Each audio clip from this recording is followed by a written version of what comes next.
오늘은 여러분과 함께 유혹을 이기는 방법에 대해서 말씀을 나누도록 하겠습니다. 우리는 지난주 야고보서 1장 1절부터 12절에 있는 말씀을 통해서 긍정적인 입장에서 이 시험에 대해 함께 말씀을 나누게 되었습니다. 시험은 결코 나쁜 것이 아니다. 시험은 좋은 것이다. 또 시험은 복된 것이다. 또한 우리가 시험을 참고 승리하면 하나님께서 생명의 면류관을 주신다. 그렇기 때문에 우리가 시험이 와도 온전히 기쁘게 여기자 하고 그 말씀을 듣고 각자 은혜 받고 이제 돌아가시게 되었습니다. 자, 이제 한 주 지나서 오늘은 이 본문을 통해서 전에는 긍정적인 메시지였다면은 오늘은 시험이 올 때 부정적인 입장에서 말해주고 있습니다. 시험이 아무리 좋은 것이고 우리가 기쁘게 여긴다 할지라도 하나님이 허락하신 여러 가지 시험을 참고 이겨내지 못하면은 결국 불행할 수밖에 없다는 것입니다. 로마 시대에 마르쿠스 안토니우스라고 하는 분이 그 당시 시저 황제보다 능가하는 뛰어난 장군이었다 하는 이야기가 있습니다. 그는 대단히 용맹스러웠고 싸움에서 항상 승리를 했고 그리고 황금의 혀를 가진 사람이기 때문에 이 웅변에 다른 사람보다 능술했고 또한 탁월한 정치가였습니다. 또한 외모적으로 훈남처럼 너무 잘생긴 사람이었고요. 세계를 통치할 수 있는 그런 자질을 모두 갖춘 사람이었다고 합니다. 그러나 그는 결국 이집트에서 죽고 말았는데요. 그 죽은 이유가 클레오파트라의 그 유혹, 그 미인 여인의 유혹으로 인해서 물리치지 못한 결과로 죽게 되었다고 합니다. 한 번은 그가 어렸을 때 그의 가정교사가 마르쿠스 안토니우스에게 이런 얘기를 했다고 합니다. 오 마르쿠스요, 세상을 정복할 수 있는 힘은 가졌으나 유혹을 저항할 수 없는 거인 같은 아이요. 거인인데 유혹을 이길 수 없는 아이라. 이렇게 그 당시 가정교사가 이야기를 했는데 그 말이 맞게 된 겁니다. 우리가 살아가면서 아무리 참 가진 것이 많고 능력 있고 힘이 있다 할지라도 이런 유혹에서 이기지를 못하면 참 가정이 이제 무너지게 되고 또한 사람 스스로 참 피폐해지는 그런 모습을 갖게 되는 것입니다. 그렇다면 오늘 여러분과 제가 이 본문을 통해서 유혹에 넘어지는 이유가 무엇이고 또한 어떻게 하면 유혹을 이길 수 있는 방법이 무엇인가, 그 두 가지에 대해서 말씀을 나누도록 하겠습니다. 첫 번째 유혹은 욕심을 품기 때문에 넘어진다는 것입니다. 14절에 오직 각 사람이 시험, 유혹을 받는 것은 자기 욕심에 끌려 미혹 때문이니. 그러니까 우리가 유혹을 받는 것은 무엇 때문이라고 했어요? 욕심 때문이다. 욕심 때문이다. 시험을 받을 때에 13절에 뭐라고 했냐면은 내가 하나님께 시험을 받는다 하지 말지니 하나님은 우리를 시험하지 아니하시니까 시험을 받을 때 하나님이 나에게 시험했다는 말은 하지 말라는 것입니다. 우리 하나님은 우리에게 시련은 주셔도 결코 유혹하지 않는다는 것입니다. 시련은 우리를 성장하기 위한 것이고 유혹은 우리를 무너뜨리기 위한 것인데 결국 우리가 참 하나님으로부터 시련을 받는다면은 우리는 성숙을 위한 것이지만 유혹을 사탄으로부터 받게 됐을 때는 결국은 우리 자신들이 무너지고 깨지는 그런 결과를 가져오게 된다는 말입니다. 그러면서 본문 그 17절에 우리가 유혹을 받게 됐을 때 결국 우리 자신에게 책임이 있다는 것을 말씀하고 있는데 14절에 오직 각 사람이 시험을 받는 것은 각 사람. 이 단위에 서 있는 제 자신도 시험의 대상자이기도 하고 앉아있는 모든 여러분들에게도 시험의 대상자라는 것입니다. 그분이 안수 집사님의 일을 하던 또한 영구 집사님의 일을 하시던 또한 서리 집사님의 일을 하시던 모든 사람은 다 시험의 대상자라는 것입니다. 그런데 그 시험을 받는 것은 뭐냐면은 자기 욕심에 끌려 미혹됨이라. 그러니까 시험이라고 하는 것은 누구로부터 이루어지는 것이 아니고 내 안에 있는 욕심으로부터 시험을 받게 된다는 말입니다. 우리 인간에게는 욕구라는 것이 있습니다. 이 욕구라고 하는 것은 창조적인 욕구를 하나님께서 우리에게 주셨는데요. 식욕이라든지 또한 피곤했을 때 수면욕이라든지 또한 부부지간의 성욕이라든지 또한 우리가 어떤 일을 목표 지향적이면서 성취욕을 갖는다는 것은 하나님이 허락해 주신 것입니다. 그런데 그 바운다리, 하나님께서 주신 그 정해진 울타리를 벗어나게 되었을 때 그것을 가지고 우리는 욕심이라고 합니다. 다시 말해서 난로 안에 있는 불은 그 주위에 있는 사람에게 온기를 주는 꼭 필요한 것이지만은 난로 밖에 있는 그 불은 결국은 모든 집을 불태워버리고 만다는 것입니다. 이처럼 우리 안에 그 욕구라는 것이 절제하느냐, 절제하지 못하느냐에 따라서 그것이 시험의 대상이 될 수도 있고 그렇지 않을 수도 있다는 말입니다. 두 번째 유혹은 미혹되기 때문에 넘어지는 것입니다. 첫째는 욕심 때문에 오는 거고 그 후로 한 단계 더 지나서 미혹을 받게 됩니다. 여기 미혹된다는 말은 낚시할 때 사용하는 말로 미끼에 속는다는 말입니다. 우리 가운데 낚시 좋아하시는 분들 있죠? 그래서 낚시를 하기 위해서 미끼를 달고 물속에 넣게 되면 고기가 그 미끼를 보고 미혹이 되어 그 미끼를 물려고 달려드는 것을 미혹이라 이렇게 말하고 있습니다. 미끼를 물면 어떻게 될까요? 낚시꾼한테 잡히게 됩니다. 낚시꾼의 유혹에 걸린다는 말입니다. 사탄은 여러분들을 유혹하기 위해서 미끼를 사용합니다. 어떤 미끼를 사용할까요? 나는 어떤 미끼든지 나는 유혹받지 않을 것이다. 그렇게 말할 수도 있겠지만은 사탄이 적어도 우리를 유혹할 때는 여러분들에게 장점보다는 단점이 있다는 것입니다. 어떤 분은 정에 약한 사람이 있고 어떤 분은 돈에 약한 사람이 있고 어떤 분은 또한 술에 약한 사람이 있고 어떤 분은 이성에 약한 사람이 있어요. 사람마다 다 다르거든요. 그 약한 점을 사탄은 뚫고 들어가서 유혹을 하게 됩니다.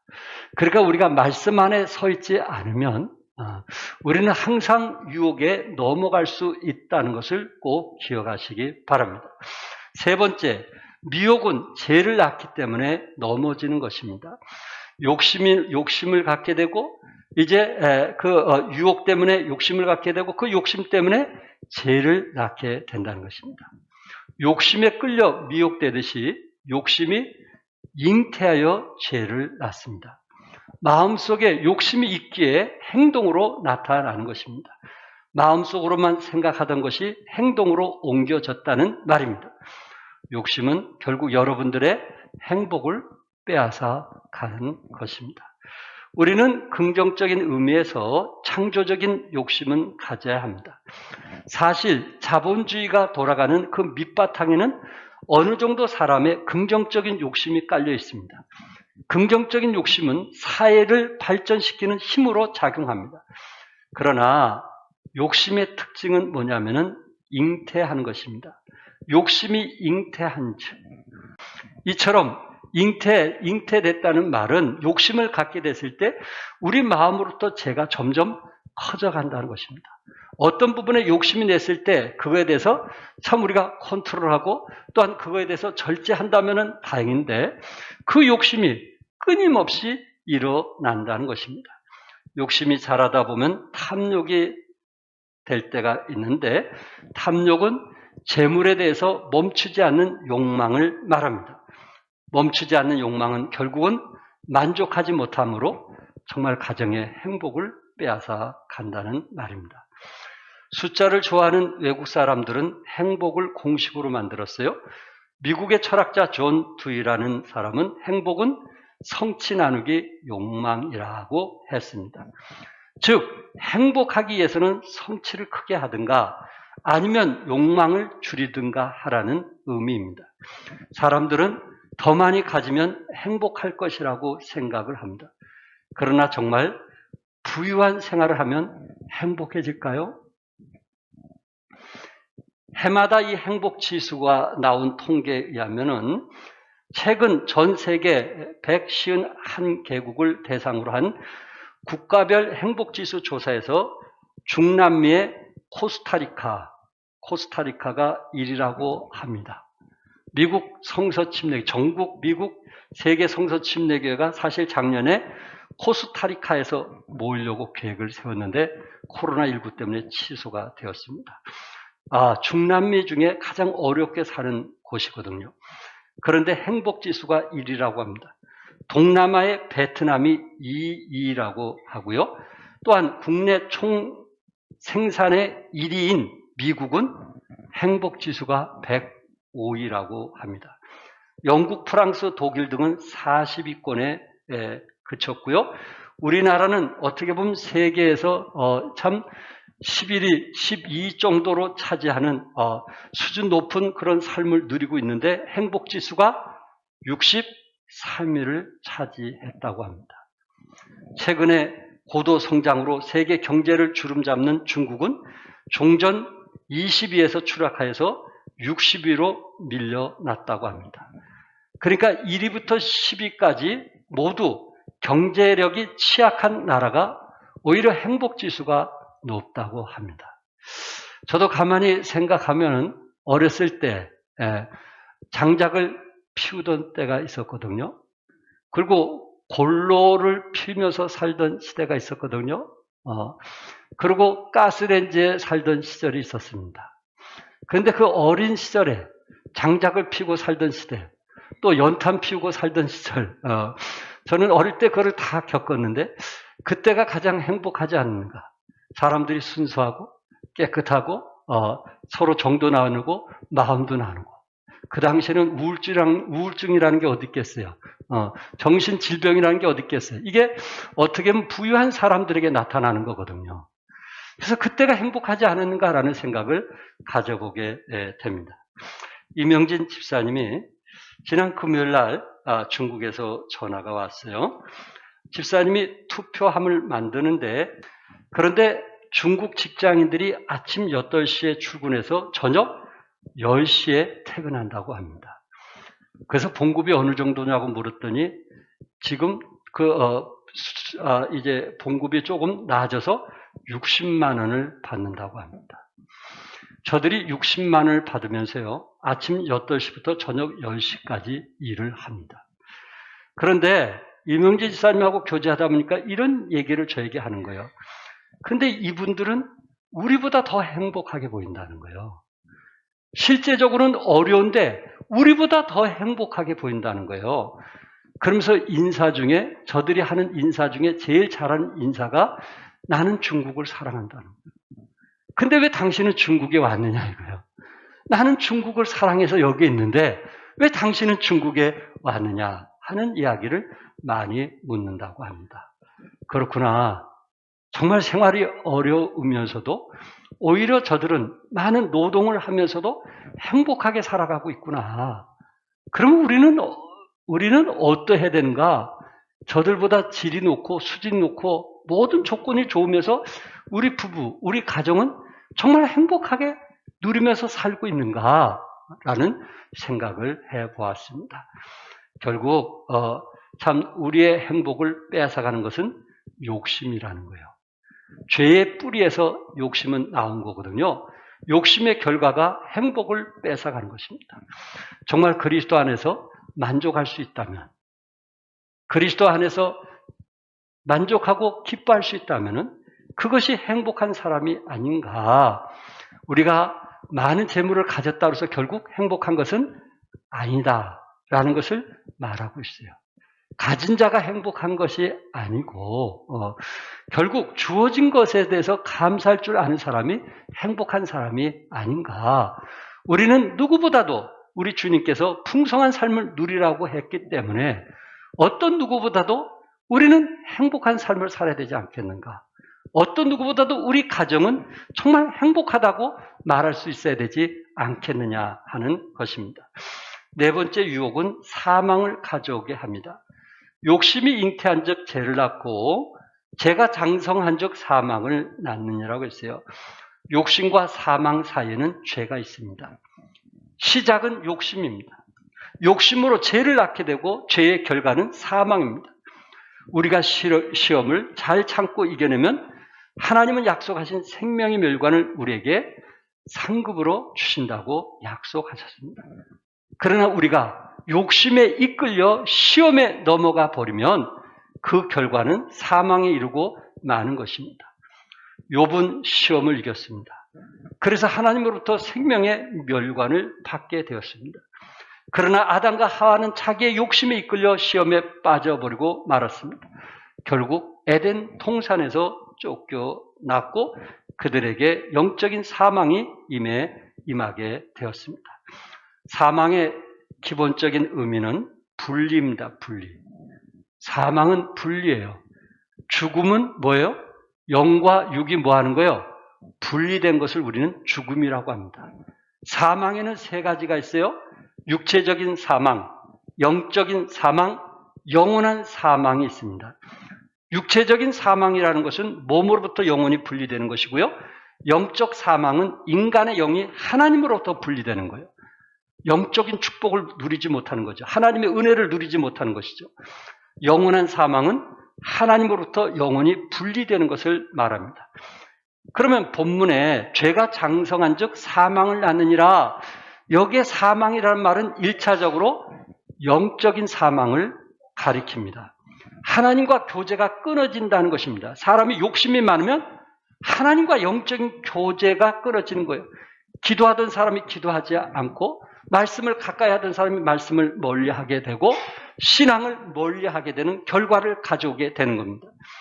하나님과의 교제가 끊어지고 영적으로 하나님으로부터 분리되는 것을 말하는데, 여기서 중요한 것은 영적인 사망이 육체적인 사망과 영원한 사망으로 확대가 된다는 말입니다. 욕구가 욕심으로, 욕심이 미혹으로, 미혹이 죄로, 죄가 사망으로, 이것이 바로 유혹이 일어나는 단계를 우리에게 말해주고 있습니다. 그렇다면 두 번째, 유혹을 이기는 방법이 무엇일까요? 첫 번째, 남에게 탓을 돌리지 말아야 합니다. 우리 13절 한번 같이 읽을까요? 다 같이 시작. 사람이 시험을 받을 때 내가 하나님께 시험을 받는다 하지 말지니 하나님은 악에게 시험을 받지 아니하시고 친히 아무도 시험하지 아니하시니라. 하나님은 악에게 시험을 받지도 아니하시고 친히 아무도 뭐 하지 않는다고요? 시험하지 아니하시느니라. 우리는 죄를 짓고 나서요, 종종 변명을 늘어놓습니다. 나는 그렇게 하려는 생각이 없었는데 누구 때문에 그랬다라고 말합니다. 아담이 범죄했을 때 결국 누구에게 탓을 돌렸어요? 하에게 탓을 돌렸습니다. 하와는 누구에게요? 뱀에게 탓을 돌렸습니다. 결국 남을 탓하는 것은 절대 해결이 안 되는 것입니다. 우리는 때로 환경을 탓합니다. 남의 물건을 도둑질하고는 가난한 환경을 탓하는 것입니다. 물론 환경이 영향을 미칠 수는 있지만은 유혹에 넘어가 죄를 짓고는 그걸 환경 탓으로 돌린 것은 결국 그런 환경 가운데 처하게 하신 하나님을 탓하는 것이 되는 것입니다. 오히려 이 환경으로 인해서 큰 일꾼으로, 지도자로 쓰임받는 사람들이 우리 주위에 더 많이 있다는 것을 기억하시기 바랍니다. 누가 죄를 지었다면 그것은 그가 죄를 선택했기 때문인 것입니다. 자기가 유혹에 넘어가 죄를 짓고는 그 책임을 남에게 전가하려 든다면 그는 계속 유혹에 넘어가게 될 것입니다. 연약해서 유혹에 넘어갔다면 자기 잘못을 시인하고 그 전적인 책임을 자기에게 돌려야지 남을 탓하거나 다른 것에 책임을 돌리려고 해서는 결코 유혹으로부터 벗어날 수가 없습니다. 여러분이 아신 대로 다윗은 그가 죄를 범한 후에 다른 사람을 탓하지 아니했습니다. 그는 침상의 눈물의 바다가 될 정도로 하나님 앞에 회개하게 되었을 때 하나님께서는 다윗을 내 마음에 합한 자라고 말씀하셨고 마지막까지 크게 쓰임받은 것을 우리는 기억하고 있습니다. 우리가 모든 일에 내가 스스로 욕심 때문에 유혹을 받아서 넘어진 것이지 누구 때문에 그랬다는 것을 우리는 피해야만 될 것입니다. 두 번째, 유혹의 무서운 결과를 알아야 됩니다. 조금 전에 제가 말씀드렸던 것처럼 15절에 욕심이 잉태한 적 죄를 낳고 죄가 장성한 적 뭐를 낳는다 했어요? 사망을 낳는다고 했습니다. 여러분, 죄라는 것은 즐거운 일입니다. 죄라는 것은 우리에게 쾌락을 줍니다. 그래서 죄를 사랑하는 거 아니겠어요? 죄는 우리에게 기쁨도 주고 죄는 우리에게 상상할 수 없는 달콤함이 있습니다. 그러나 그것은 일시적이지 영구적인 것은 아니라는 것을 기억하시기 바랍니다. 사탄은 속이는 자입니다. 사탄은 죄를 미화시킵니다. 유혹을 아름다운 것으로 위장합니다. 간음을 사랑으로 포장합니다. 사랑도 남이 하면 불륜이고 자기가 하면 뭐예요? 로맨스라고 합니다. 그러나 유혹의 결말은 비극적일 수밖에 없다는 것, 참혹할 수밖에 없다는 것을 기억하십시오. 여러분 삼손 기억하시나요? 그는 힘이 센 장사였잖아요. 그러나 한 여인의 유혹에 넘어가 결국 두 눈을 빼앗기고 비참하게 생을 마감하는 육체적 영적 죽음을 보게 됩니다. 그러나 욥은 얼마나 많은 시험을 겪었습니까? 많던 재산이 다 날아가 버렸어요. 사랑하는 10남매가 한순간에 사고로 죽었어요. 그럼에도 불구하고 주신 이도 누구시요? 거두신 이도 누구시라고요? 여호와시온이라고 고백을 했습니다. 욥은 하나님이 나의 삶의 주인이라는 사실을 잊지 않았어요. 그 많은 어려움과 고통을 아내에게 다른 사람에게 탓하지 아니했고 자기 마지막까지 신앙을 지키려고 하는 그 믿음 때문에 하나님께서 2배 이상이나 축복해 줬던 것을 우리는 기억하고 있습니다. 오늘 본문 야고보서 1장 16절에 뭐라 했어요? 내 사랑하는 형제들아 뭐 하지 말라고요? 속지 말라. 마귀에게 속지 말라. 사탄에게 속지 말라. 어떤 유혹에 속지 말라고 했고요.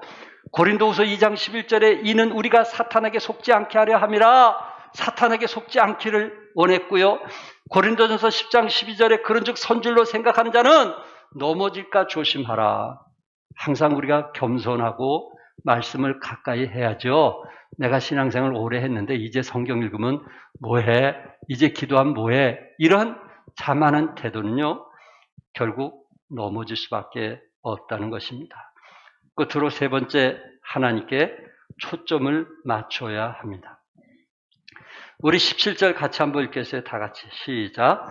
온갖 좋은 은사와 온전한 선물이 다 이로부터 빛들의 아버지께로부터 내려오나니 그는 변함도 없으시고 회전하는 그림자도 없으시니라. 아멘. 우리 하나님은 온갖 좋은 은사와 온전한 선물이 다 어디부터 내려온다 그랬어요? 이로부터 내려온다 그랬어요. 하나님은 좋으신 하나님인 거 믿으시죠? 하나님은 선하신 하나님인 거 믿으시죠? 하나님은 우리에게 이로부터 모든 좋은 것을 주시는 분이십니다. 여기 빛들의 아버지께로부터 우리 하나님은 빛들의 뭐가 돼요? 아버지가 되는 거예요. 해와 달과 별들의 뭐가 되시는 거예요? 아버지가 되는 거예요. 여러분, 구름이 좀 껴서 해와 달과 별들이 안 보일 수 있어요? 그러나 해와 별과 달이 없어진 건가요? 아니란 말이에요. 예. 단지 구름이 잠시 있는 것뿐이지 해와 달과 별들은 그대로 있는 거예요. 그 말은 내가 지금 어떤 환경 속에서 어려움이 있을 수는 있지만은 우리 하나님은 선하신 분이에요. 우리 하나님은 우리에게 축복해 주길 원하시는 거예요. 우리 하나님은 우리가 형통하길 원하는 거예요. 우리 하나님은 우리가 풍성한 삶을 누리길 원하는 거예요. 그것은 하나님께서 우리에게 약속하신 거예요. 그것은 변함이 없다는 사실을 믿으시기 바랍니다. 여러분에게 돈이 10억, 100억이 있으면 행복할까요? 저는 어젯밤에 이 말씀을 잠자면서 이렇게 저렇게 묵상하면서 이런 생각을 해봤어요. 나에게 10억이 있다든지 100억이 있다면, 100억이 있다면, 우리 부부가 잠을 제대로 잘 수 있을까? 그리고 서로 한 푼 더 가지려고 얼마나 싸울까? 돈이 많을 때 부부가 서로 자비로울까? 돈이 많을 때 부부가 은혜스러울까? 여보, 당신 더 가져? 1억 더 가져? 10억 더 가져? 그럴까? 어떻게 하면 한 푼이라도 더 뺏으려고 하지 않을까? 어떻게 하면 한 푼이라도 더 가지려고 머리를 쓰지 않을까? 이런 생각을 해보았습니다. 오히려 돈이 있음으로써 우리는 근심을 더하게 하고요. 오히려 돈이 없으면 마음이 편해요. 마음이 편해요. 돈이 없으면 형제들 간에 의리가 있어요. 돈이 있으면 의리가 깨져요. 왜? 뭐 때문에? 욕심 때문에. 돈이 있으면 사람이 욕심이 생기는 거예요. 그것 때문에 사람과의 관계가 깨지는 거예요. 이게 얼마나 무서운지 아시겠어요? 부모와 자식 간에도 깨지는 거예요. 형제와 형제 간에도 깨지는 거예요. 돈이라는 것은요, 결국 우리는 행복한 것이 아니에요. 돈은 우리의 행복을 빼앗아가는 거예요. 지난 수요일 날 무임우주선을 타고 4사람이 지구를 4월 동안 돌았습니다. 지구 주위를 1시간 30분마다 한 바퀴씩 도는 여행입니다. 앞으로 무임우주선을 통해서 많은 사람들이 이제 여행할 것을 말하고 있습니다. 여러분, 이 우주 여행을 위해서 지구만 3일 동안 우주 여행을 해서 3천억 이상이 들었다고 합니다. 엄청난 거죠. 그렇다면 이들이 행복할까요? 내려와서는 자랑하겠죠. 우리가 몇 번째로 지구에 갔다 왔다 자랑하겠죠. 그렇다면 그런 것 때문에 행복할까요? 정말 행복할까요? 여러분, 해외여행 갔다 와서 부부가 정말 행복한가요? 남들이 보지 않은 거 봤다고 행복할까요? 순간적으로 즐거울 수 있고 일시적으로 행복할 수 있지만 그게 오래 갈 수 있느냐 하는 거예요. 얼마 전에 미국의 어느 여인이 자기 집을 아름답게 장식할 수 없다는 욕구 불만 때문에 그 집을 아예 불질러 버렸습니다.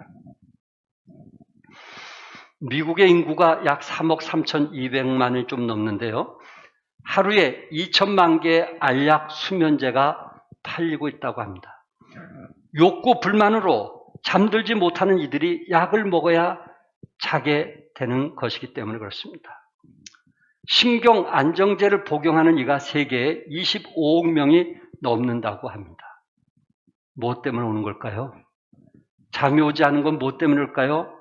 욕심 때문에 오는 거 아닌가요? 내 마음을 내려놓으면 왜 잠이 안 올까요? 내가 하나님을 전적으로 의지하면 왜 잠이 안 올까요? 나의 욕심 때문에 더 불안하고 힘든 거 아닐까요? 알렉산더 대왕이 페르시아 전쟁에서 고전을 하더니 결국 전쟁에서 지고 말았습니다. 지금까지 그는 전쟁에서 져본 적이 없습니다. 너무 화가 나는 거예요. 잠이 안 오는 거예요. 마음이 아픈 거예요. 그런데 하루는 자기 부대원들과 이제 길을 걷고 있는데 보통 군인들은 그 가방에 몇 킬로그램 해가지고 자기가 정해진 가방이 있는데 그보다 훨씬 무거운 가방을 들고 있더란 말이에요. 자기 가방도 들고 다니면서 전쟁에 가기가 쉽지 않은데 상상외로 엄청난 가방들을 들고 다니더란 말이에요. 그래서 불러서 그 가방을 풀어보게 했더니 전쟁에서 싸울 때마다 그 전리품들을 차곡차곡 쌓아놓은 거예요. 자기 고향에 가서 참 배불리 먹고 살기 위해서 쌓아놓은 거예요. 그게 기본 군인들의 배낭보다 2배, 3배가 많은 거예요. 야, 이런 게 있으니 자기 미래가 보장됐으니 전쟁에 나가서 싸울 일이 없는 거예요. 그 전쟁이 계속 지는 것을 알고 모든 것을 다 한 곳에 모아두도록 했어요. 그리고 불을 태워버렸어요. 그곳에 마음 두지 않도록, 물질에 유혹받지 않도록, 오로지 나를 위해서 싸우도록 하기 위해서 불을 태워버리고 말았습니다. 그때부터 전쟁에서 승리했다는 이야기가 있습니다. 결국 여기서 말해주는 건 뭐예요? 욕심이 전쟁에서 실패의 요인이 된다는 것입니다. 맞습니까? 여러분과 제가 하늘에 소망을 두고 살아갈 사람들이 세상에 마음을 두면, 세상에 마음을 두고 살면 우리는 그 유혹 때문에 하늘의 소망을 가지고 살아갈 수가 없어요. 믿음으로 살 수가 없어요. 주님을 위해서 봉사하고 헌신한 결단을 할 수가 없어요. 왜? 우리 마음은 세상에 있으니까. 우리 주님은 하늘의 소망을 가지고 살아라고 말씀했는데 세상이 우리를 유혹하고 거기에 우리가 욕심이 있기 때문에 말씀을 멀리하고 기도를 멀리하고 또한 모이기를 힘쓰지 않고 우리는 자꾸만 멀어질 수밖에 없어요. 사랑하는 여러분들도 때로 우리가 승진만 하면, 합격만 하면, 병 낫기만 하면, 복권 맞으면 행복할 것이라고 생각하는데 과연 그럴까요? 우리 욕심은 끝이 없습니다.